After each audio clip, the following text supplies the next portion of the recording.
Welcome to Draw Process. I'm Ike, weekly video series drawing pages of my comic.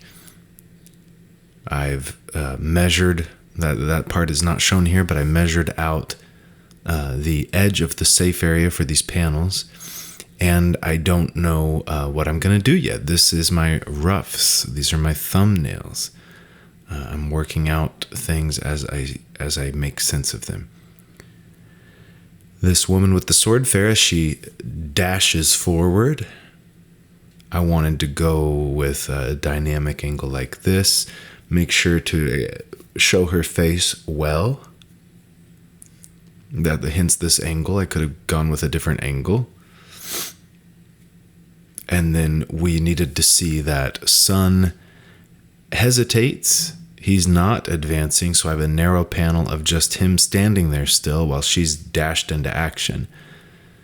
Then this panel is very dynamic. We have the lizard man here, Karak, with his claws, his hand at the bottom of the panel. So a nice shape of him, kind of this, backwards C shape covering the panel. And her squeezing into that space there between his head and his hand. With the forced perspective, his hand looks very large. And you can tell she was dashing and has now prepared herself with a strong stance in that panel. Now, I'm making this up as I go, as I'm drawing this, but that's what I decided on. Have her dash at him and then suddenly stop, parry his hand, and give him show his hand hitting the sword, getting cut.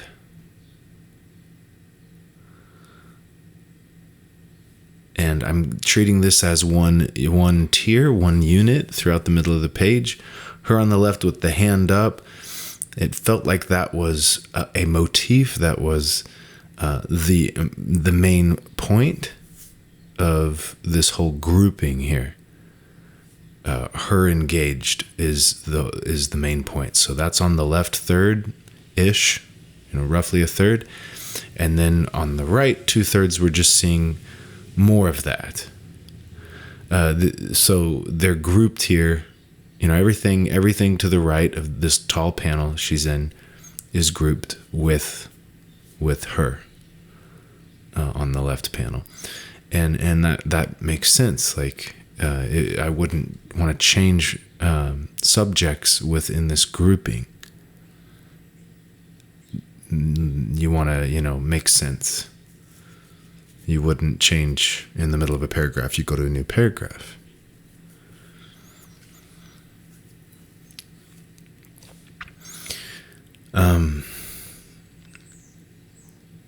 So she's you see I drew her in two poses. At first I had her prepared to slash with her hand across her body, getting ready to slash across, and I decided instead to have her prepared to thrust, to stab it into his ribs.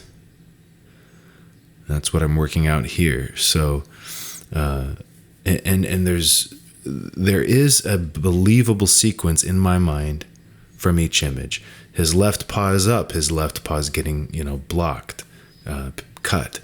Then you see he's swung with his right paw while she's prepared for the next, stab, the next attack she's going to do. We still see his right paw in that next panel, and at its end point, the end point of its motion. And then we see it come back, and he backhands her in the face. I had him do this earlier. That was by accident. That I'm, when I choreograph it, I have him backhanding her. Again, it's to keep her from being dead. Like he just took a man's head off, so I couldn't have him swipe full strength. But so I set it up where she's fast. He did a powerful swing, kind of thrown off balance, misses, gets injured, and he just quickly swats the other direction. He's trying to swat a fly at this point. So not a powerful strike, making it more believable. Now I come in with the next layer of pencils, the last layer. These are the finished pencils before I ink. And I may do less of this in the future. I'm trying to figure out how much of it is needed and how my inks might even turn out with a different quality. There may be something good about it if I went to inks and not penciling this. Although there's certain elements I think I would want to work out, like faces. They should have some extra pencil layers put in typically. But when it comes to her legs and the background characters and stuff, I think I could have gone to inks with that. But hands, faces, certain things I might want to work out a little more in the pencil. But what I did just there in the railing and in the shadow of it, there's no reason that couldn't have been done in ink.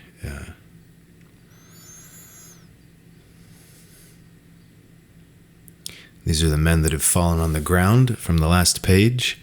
We see a bit of them. This is a distorted image. I understand that.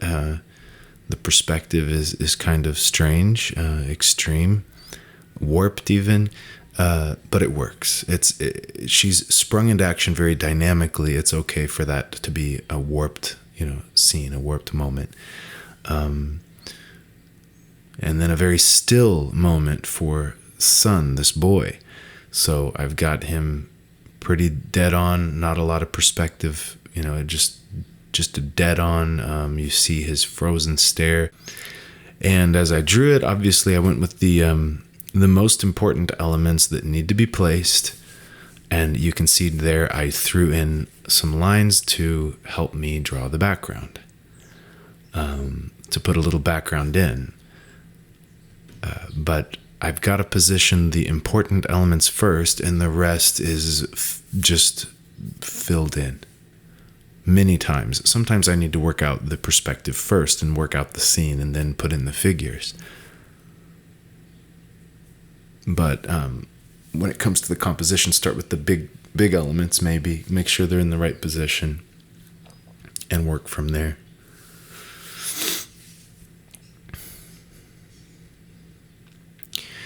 And as I came to this part, I thought about what if I wanted to change the panel layout, the design, and I went ahead and did that. I decided to let her be a body with no background and no panel border. She's just going to float here. And then everything on the right, I'm going to put on a curved panel edge. I thought about it, and I could have pulled out a compass or something to get a really nice curve.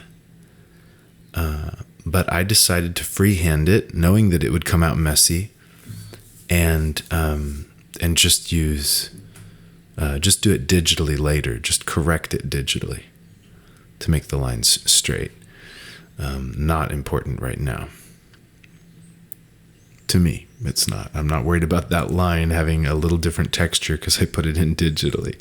That's minor to me. But the curve and then the angled panel borders, horizontal borders there, it helped have these things kind of radiate out of her action on the left. It seems to suit this issue, this 986 page story I'm doing here, because I have played with panel borders and things leading up to this. This isn't totally out of the ordinary. Curves I don't typically do. They're harder to draw, for one. But in this case, it felt like the right thing. I mean, the attacks themselves are curved in a sense. The swoop of his hand coming down towards her would would be on an ark as well. So it seemed to suit what's happening. I decided to not show her hand in this panel and change it to just the blade and the hand and the lizard's hand. And that blade, it creates an angle. It creates a line that comes down to the next panel, pointing, right where she is, right where they will be. The focus on this panel is her and him, but I have them moved towards the left so that I can show the soldiers that are sitting there watching. I wanted to sneak in a reminder, bring their story. The guy that had his head taken off, and then the commander that's next to him, bring that story in so that it still is alive in the reader, but also pulling that focus left it helps the reader, the eye of the reader, and then the sense of design. It helps there be emotion, like your eye goes from the right more to the left and back more to the right. It's not just straight down.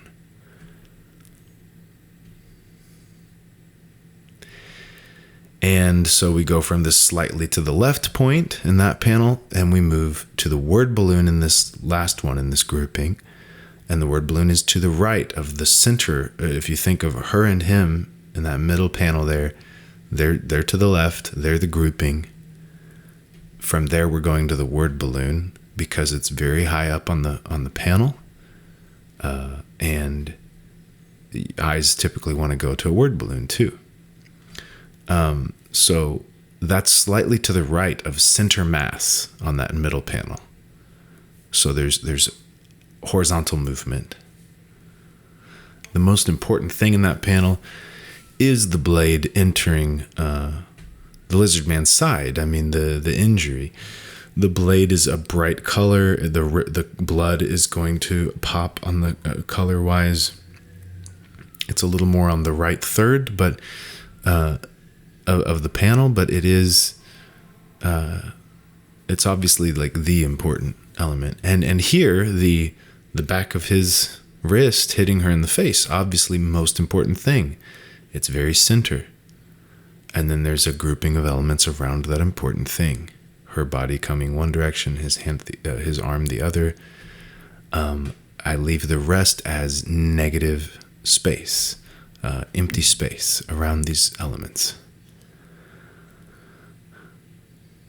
In this panel, we see she has fallen to the right, while we see Kurok from behind, and just a little bit of the feet of Sun standing frozen in front of this figure. And I decided on that angle to help to not. I just wanted a peek of what the shift in focus is going to be. The focus of this panel is not Sun. It is the woman here, Farah, that she was hit and she has fallen to the side. So the story of this page, she springs into action.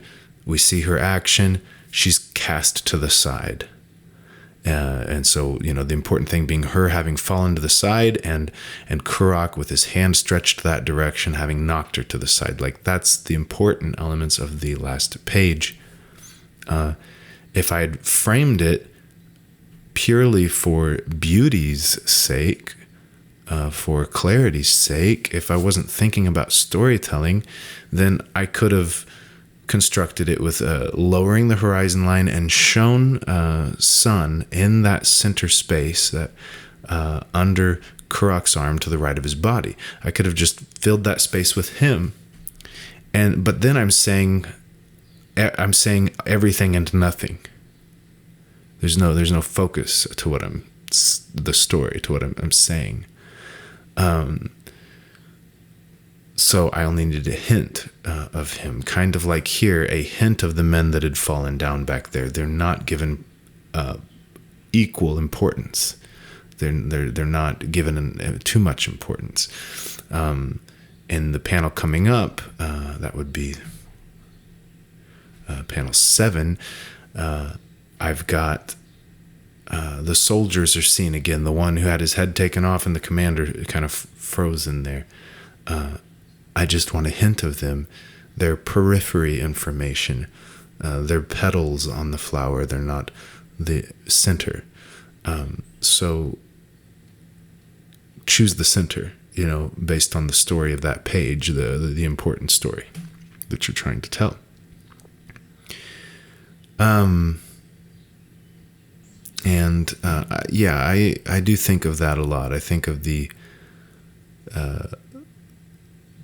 visual elements and how they're laid out as telling the story, having conveying prominence, but almost like words, almost like these were sentences. What am I saying? You can't say everything that happened. There's a focus. If you were to write out this scene, you can't say everything that happened. You choose the order you're going to say things, the amount of detail you're going to give things, what things you leave out, how quickly you have to go. How often you're going to go to mention other elements like these side characters, what their experience is, or Sun here when he's frozen. How much dominance are you going to give that before you go back into what's happening, which would be the story. And like I said, if there's an over focus on design in a visual sense, the visual design of your page in a graphic design sense, then I think it's possible to over focus on that, to be thinking in terms of the visual beauty, the visual design, and not in terms of storytelling.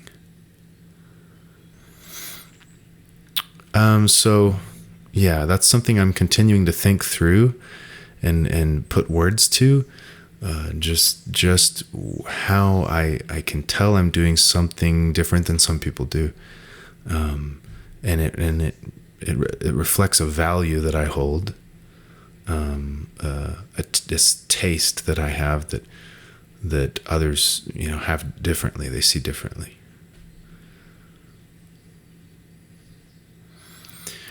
This was not the best pencils I had here. I had to make some alterations to some of her body here. Not the best pencils to work with, including on her face. So that maybe I should have redrawn, but I felt it was good enough to move forward, so I just went with it. I can see that there's some improvement in my hands and wrists, conveying the structure, the skeletal and muscular structure of like wrists and hands more freely, more comfortably. It's not from a lot of practice drawing hands. I haven't been putting extra work in lately on anatomy work with hands.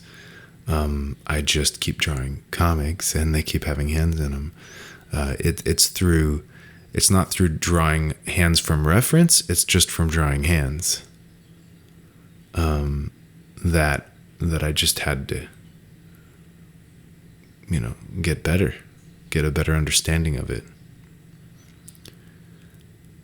And there is something to that, like you could draw from life pretty well.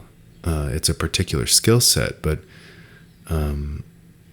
draw human figures from life. But what about from imagination? It's a very different skill set, and that's where the constructing the anatomy, dynamic anatomy,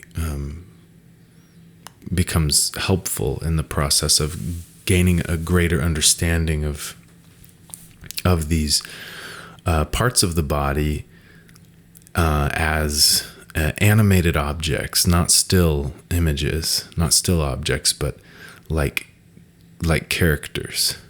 You know, the way you can animate a cartoon figure and bring it to life, the way that's been done. How can you bring to life the shoulder?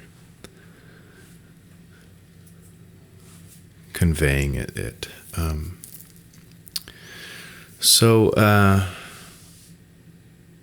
Ongoing practice. That's part of my practice. I always have to work on, constructing from imagination.